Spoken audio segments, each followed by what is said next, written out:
world's economy runs on energy. Americans depend on it every day. There is a tremendous amount of disinformation that goes out to the public on the factual, indisputable technicalities of oil and gas. More of you have cars you can't afford to drive. Single women around this country are having to make a decision between a gallon of gas or a gallon of milk.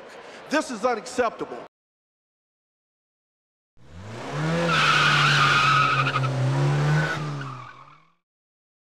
And lastly, and with 3% of the reserves entirely in this nation, is it possible, do you believe that we can actually drill our way to energy independence?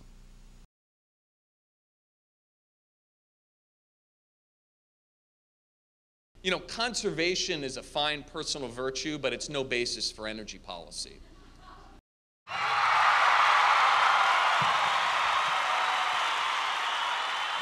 The American people have had a few days to consider the president's call to lift the ban on offshore oil drilling.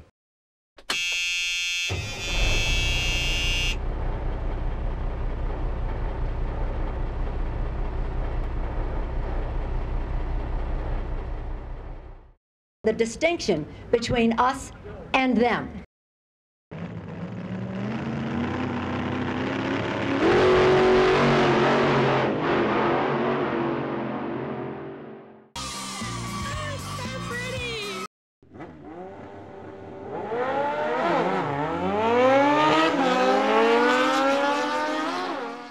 I get it now. I get it. And what's one of the worst things that could happen to our nation? Somebody smuggles a nuclear weapon into the country. And God forbid it explodes.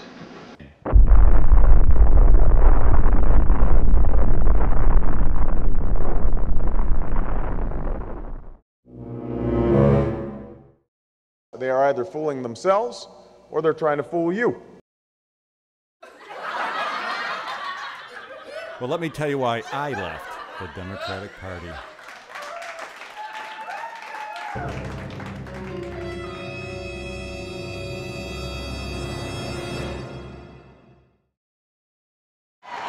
I'm here tonight as a proud Democrat.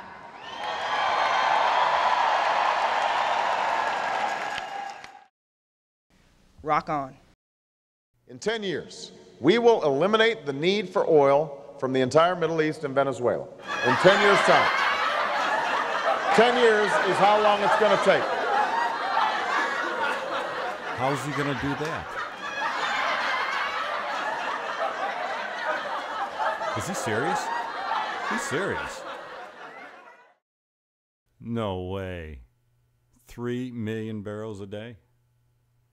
There is a tremendous amount of disinformation that goes out to the public on the factual, indisputable technicalities of oil and gas, and that to the extent that people feel the need to fulfill what they think their constituencies want to hear, and they go on CNN and tell the public something that is factually incorrect, that makes the work of everybody on this panel 10 times harder, because we have to spend a tremendous amount of time publishing documents that put out factual things about what car technology is available, about how many lands are available for drilling.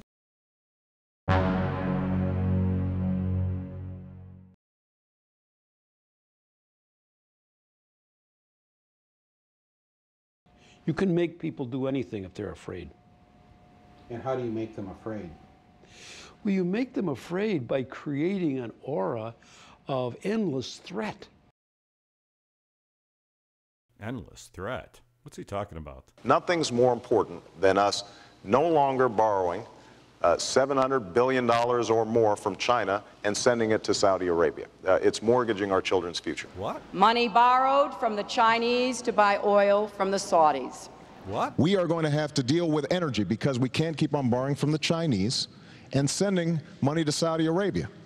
We are mortgaging our children's future. We've got to have a different energy plan. We've got to invest. Do you know what he's talking about? Treasury securities? I want to know. Congresswoman Nancy Pelosi. So we have a golden opportunity. And I thank our drill-only folks for focusing on the distinction between us and them. Us and them, the drill-only crowd. Here's another lie by a hypocritical Democrat, and this is another reason why I left the Democratic Party and joined Al-Qaeda. Drill-only? Drill-only? Why does she have to lie about that?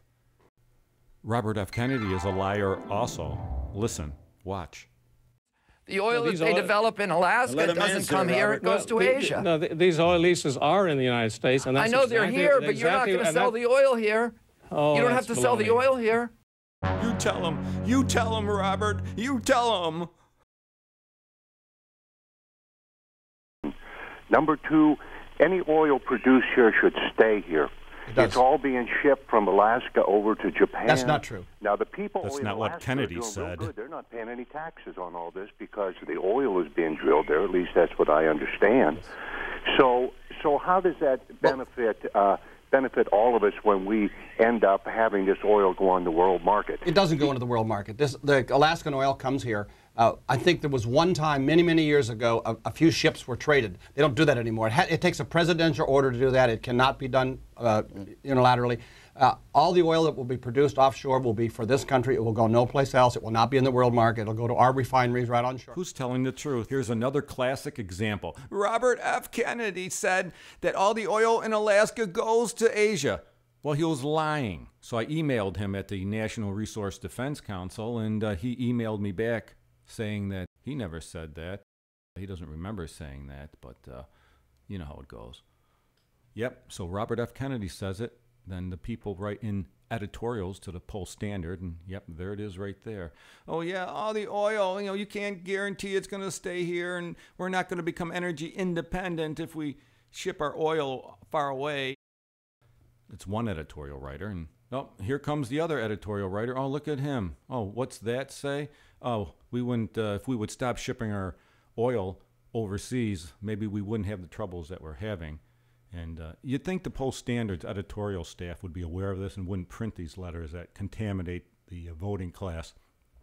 Now here's my editorial that I sent in to the Post Standard, telling them that what those two gentlemen talked about was inaccurate. So you'd think they would at least print the truth to tell people that oil does not leave this country. In fact, we import oil from China. China? Into the global marketplace. They drill in Alaska, it goes to China. So to add insult to injury, we don't even know where the oil will be going. But here's what we do know. Shipments outside this country were 1.8 million barrels a day. Once again, she tries to mislead people. She makes it sound as if it's oil. It's finished petroleum products from oil. Thank you. Overall, in the first 4 months of this year, the shipments of American oil outside this country, drilling here, goes somewhere else in the world. The U.S. exports only small amounts of petroleum and petroleum products, most of it going to Canada. Why would she mislead Democrats? Why? Overload, why lie? Today we're going to be talking about Hillary Clinton. Now, you'll see in this clip here, Brazil decided they were going to see what they had at home that they could turn into energy. That's why they used sugarcane. so here's her ethanol, here's her oil production, here's her oil consumption. So when you talk about Brazil, you have to talk about that they are drilling. Oh, it says growth is outpacing fuel supplies in Brazil, Chile, and Argentina. Then up here it says what? Energy crunch threatens South America. As you can see, through the Clinton years, 1990, zoom in, okay? You stupid. Clinton wasn't 92. Now when Clinton left office in 2000, and here's Bush. That's ridiculous.